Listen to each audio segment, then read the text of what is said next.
The next assembly we're going to discuss from Watts is the 773 double check assembly and the corresponding 993 reduced pressure principal backflow prevention assembly. These were only produced for a very short time, just a couple of years, and the parts were very similar to what was inside the 709 on the double check and the 909 on the reduced pressure principal assembly. They made both a 773 double check and a 773 double check detector assembly. What was unique about it was the up and down piping configuration. Notice the offset between the inlet and the outlet flange of the shutoffs.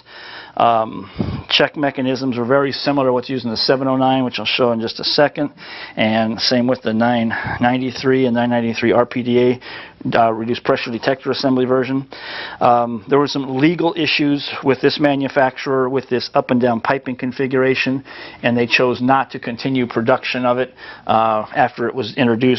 It was going to be in sizes 2.5 through 10, but they only got 4 through 6 inch released, and then quickly pulled it off from the market for some reason. And let's go ahead and take a look at the RP version. And here's the 993, the RP version, same basic checks we saw in the 773 with the relief valve mounted underneath. Same relief valve mechanism as we saw in the 990 series of backflow assemblies. So the check assembly was the same as the 709 basically. The relief valve was the same as the 990 series, which was similar to the 909 series in the small sizes, 2 inch and under.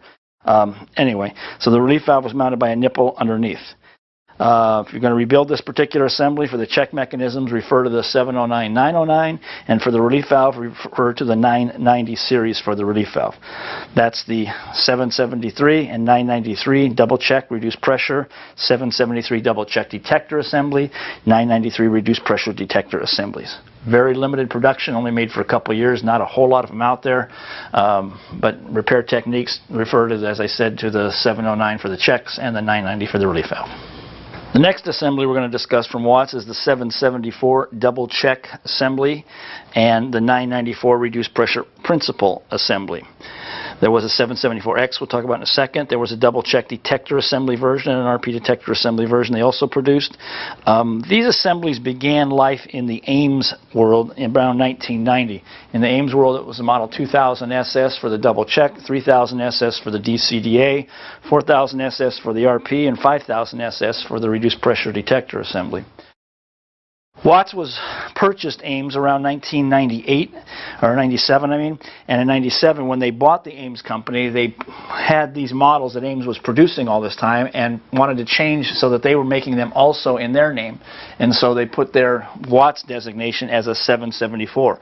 So 774 is the exact same parts and construction as the 2000 SS in the Ames world, and the RP 994 is the same as the 4000 SS in the Ames world. So we've seen this assembly in the Ames chapter when we did it. We're not going to take it apart in the Watts chapter 2. If you wish to see the internal repair of it, we can refer back to the Ames chapter. But the X designation, what that 774X means, is the same as the SE designation in the Ames line. In other words, remember the 2000 SS, this may have been a 6-inch gate valve with a 6-inch body, 6-inch 2000 SS, and they had a model 6-inch 2000 SE. The body and everything would be the same, but the guts, the parts inside would be one size less. So a 6-inch SS would have 6-inch checks, a 6-inch SE would have 4-inch checks inside the body. The X is the same designation with this. So if this was a 6-inch 774, it would have a 6-inch internal parts. If it was a 6-inch 774X, it would have 4-inch internal parts.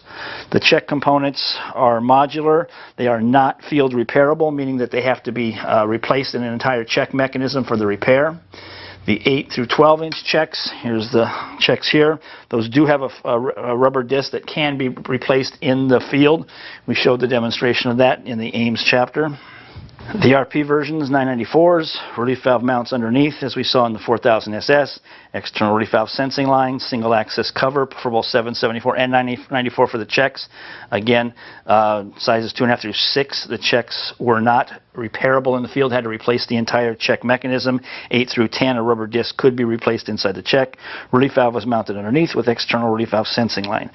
So if you want to see repair on the 774, 774 DCDA, 994, or 994 RPDA, refer back to the Ames models, 2000 SS, 3000 SS, 4000 SS, or 5000 SS. The next assemblies we're going to discuss from Watts are the 775 double check assembly series and the 995 reduced pressure principle series. 775, there was an N, which we'll show you in just a second, meaning it had an N pattern, end-to-end piping configuration. It was produced in sizes 1/2 through 8 inch, and kind of interesting on the sizes because the two different sizes are dramatically different, meaning the 1/2 through 2 inch and then the 3 through 8 inch. Watts purchased Ames around 1997. This assembly was actually in production in research and development in the Ames world when it was purchased, and kind of came into production only after they were actually purchased by Watts. So the model's 2001 SS designation and for the double check, and the 4001 SS designation for the reduced pressure assembly in the Ames world. If you want to see the repair on these particular assemblies, refer back to the Ames chapter because that's where we covered the repair of them. But the model 775 in sizes 1/2 through 2 were unique to the Watts world. Ames did sell them. Their double check was called a model 2001. There was no SS designation, and the RP was a 4001. Again, no SS designation. So we'll take the smaller ones apart in the Watts world because those were basically constructed by Watts. But the larger one was an Ames product that was basically produced by them. To remind you what the 2001 SS looked like, here it is. End configuration, meaning it had the elbows on the end to give it that up and down piping configuration for the double check. And the RP version of the 995 looks like this. What was discernible on the outside of the valve is that the grooves that held the checks inside the body was outside on the body itself. If you remember, in the 2000 and 4000 SS, the check assemblies screwed into the body and the check modules were not repairable. In the 01 SS designs from Ames and in the corresponding 775 and 995, the check modules were very similar in construction but were repairable in the field, meaning that you could change the check disc. And instead of the check disc screwing on the inside of the body, the threads were actually grooved on the outside of the body so that the check assembly screwed from the inside, but that was the actual threads on the outside.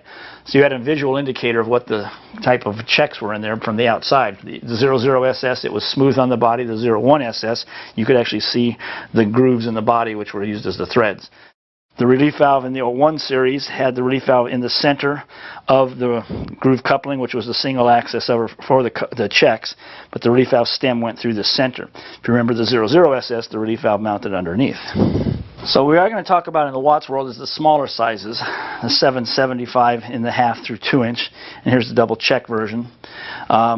It was unique because it had a body that was actually a copper body that was nickel plated, and the plating may give it a silver appearance, like it was chrome plated, and the ball valves were actually soldered to the end of that T mechanism. In other words, if you looked at the body during construction, they actually started with a 2-inch copper T, soldered the ball valves to the end, and on the top they put a cover on the top of that T mechanism. So it's kind of unusual construction design. Again, utilizing that copper fitting. The checks were modular internal, single access from the top, checks came out. Here's the expanded view of that check. We'll take those apart in just a second. The 995 was produced in sizes 1/2 through 1.5 inch. They never did get the 2-inch produced before they discontinued the production of this assembly, which again, it's no longer in production. Relief valve was mounted underneath, external relief valve sensing line, as you can see here. Check mechanisms were similar to the 775. Obviously, spring loads had to be different. Check assemblies came out from the single access cover on the top. Checks were modular, as the same as in the 775 series. Disassembled, we'll take them apart on the table in just a second. Relief valve mounted underneath, and there's the relief valve. So the 775, 775 DCDA, 995, and 995 RPDA are completely different by size. 3/4 through 2 inch is this copper T type of construction that was nickel plated with the ball valve soldered on the end and the relief RP with the relief valve underneath. And this was an assembly that was developed under the Watts name, which we're going to take apart now.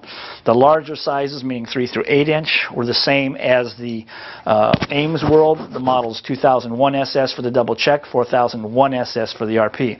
So the larger assemblies we disassembled and did in the Ames chapter. We're going to do the small ones in the Watts chapter because that was really their assembly. Here's a 1 1-inch 995. We'll take that one apart so we can see the checks from the 775 and also the relief valve on the 995. Again, we're just doing the small versions in the Watts where we did the larger ones under the Ames. Relief valve was mounted underneath, as you can see, and it was a plastic constructed body.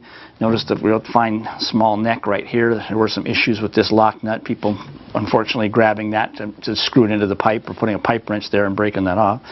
The relief valve sensing line is external by a small little tubing which goes on the side of that body. As I mentioned earlier, the construction of this was actually a copper fitting that was nickel plated and extruded so that the cover would fit on the top. The ball valves were soldered into that same end of that assembly. So let's go ahead and take the check assemblies part first. 2 bolts on the top allows us access to the check assemblies, which we'll see just like this. The first check has to come out first. The second check has to come out second. To unscrew the check, to get the check assemblies out there unscrewed, literally reaching in there with your, like this, you'll see that there's a large thread that holds that into the body, sealed by an O-ring. Should only be hand tight like an O-ring, but if you have to use anything more than your hand to get that check out, be very careful so you don't break this, because you're actually twisting this cage to unscrew that out of the body. Second check's a little different. We see we have this little slotted parts on there, allows us to get in there with a screwdriver if we need to unscrew it. And comes out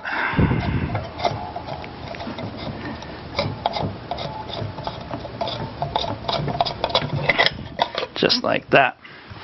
So the check mechanisms, grabbing the seat and then the spring retainer cage, little 1/8 turn rotation releases the spring tension. We have our spring cage, our check spring, our disc holder, and our check seat.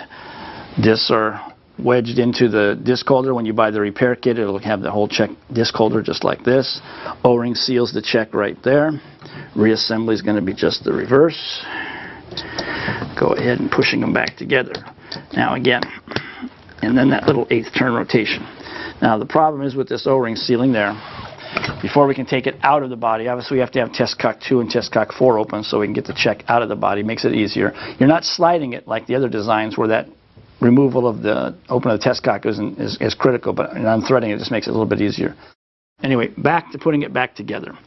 We've got to put the second check assembly back in first since we took it back out. So what you've really got to do is this. You're going to put it in place, slide it into the first check recess, and then bring it back over here. Once you get it in place, get it started by hand so that it's tightened like that. With the posts on the back, you can get in there with your screwdriver. All it needs is just that 1/4 turn rotation. First check, got to go in next. And that's the one that causes us a little bit of problem, because once we get the check assembly in place and tightened into the body, now we have to make sure it's tight enough. And this is where we want to be very, very careful, because it's hard to get fingers in there and get it tight enough. But you've got to tighten that check assembly, just that little 1/8 of a 1/4 turn rotation, to make sure that O-ring is loaded properly. Be very careful when you load it so you don't break the back of the spring retainer, because that's what you're grabbing when you're tightening it. Cover sealed by an O-ring right there. Cover back on top. That's the check mechanisms in the 775 or 995, or the model 2001 or 4001 in the Ames world. Let's take a look at the relief valve now. Again, the relief valve utilizes an external relief valve sensing line, and this little nut holds it onto the body on the bottom. The relief valve body does not have to be removed from the body for average repair. This is a mistake. A lot of people take this off to try to disassemble it, and that's where they have trouble with that stressing. There is a large lock nut on the outside of the relief valve that holds the stem assembly in place. When you take this apart, it will be tight because you've got the plastic thread. Hold back on the body. In other words, as you go to loosen this nut, hold back here. Because if you don't, unfortunately, sometimes that's going to snap off that neck right there, right by that fitting also. So holding back as you've loosened that cover. Once you loosen the cover, the relief valve stem comes out just like this. Relief valve seat stays in the body for the average repair, as you can see right there. Stem assembly, we have our relief seat and our stem assembly. Our relief valve cover, like the ones we've seen before, has a breather hole in the base right there. So we know if we have a breather hole in the base, we've got that stem that travels back and forth again that has to breathe as it moves in and out. So that's where that breather hole is. So here's the stem mechanism. We have the 3 sided guide comes off on the bottom and holds our relief valve disc in place, just like this. And on the top portion, we have our guide O-ring, which goes through the cover, and the stem assembly comes apart in one piece. Upper disc retainer, rolling diaphragm, and the bottom part is attached to it. Reattaching is just the reverse. Again, same problem. The outside diameter, the inside diameter of this washer is bigger than the here. It's supposed to be the same size as this one, so holding it in place like that. Make sure that it's, he said, right, that. And once that's down, make sure it's very tight. We have to get a water seal across the diaphragm, properly lubricated O-ring, back into the relief valve cover, relief valve stem, back into the body. Now, because we have to get the relief valve back into the body, and there is a groove right here that has to line up on the groove inside the body, we've got to make sure we get it in place, line the groove up, and compress it all the way down. Here's where you want to be careful, because we have to get this lock nut over the top now. And as we get the lock nut over the top, make sure it doesn't come out of that groove, and tightening it all the way back down. So making sure that it's in that groove, make sure the lock nut's completely tight, is real important when you're putting the relief valve back together. So that's the model 995 RP. Double check version is the model 775, or the double check on the small size would be the model 2001 in the Ames World, or the 4001.